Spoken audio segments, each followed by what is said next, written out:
നവാഗത സംവിധായകരായ സാജു നവോദയ, ഷിജു അഞ്ചുമന, പ്രശാന്ത് കാഞ്ഞിരമറ്റം, ലാൽ പ്രിയൻ തുടങ്ങിയവർ ഒരുക്കുന്ന ആന്തോളജി ചിത്രമാണ് ഗംഗ, യമുന, സിന്ധു, സരസ്വതി എന്ന ചിത്രം.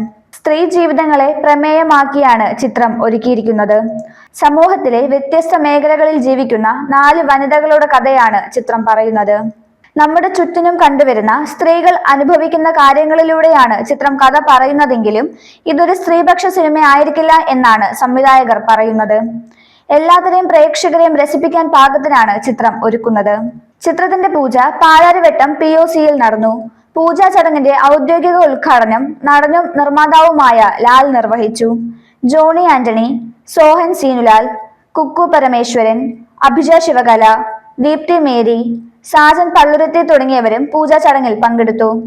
പെൻ സിനിമാസിന്റെ ബാനറിൽ TR ദേവൻ, രതീഷ് ഹരിഹരൻ, ബാബു നപ്പോളി, മാർവൻ റഹീം എന്നിവർ ചേർന്നാണ് ചിത്രം നിർമ്മിക്കുന്നത്. മലയാളത്തിലെ മുൻനിര താരങ്ങളെയും പുതുമുഖ താരങ്ങളെയും അണിനിരത്തി ഒരുക്കുന്ന ചിത്രത്തിന്റെ ചിത്രീകരണം ഉടൻ കൊച്ചിയിലും വട്ടവടയിലുമായി ആരംഭിക്കും.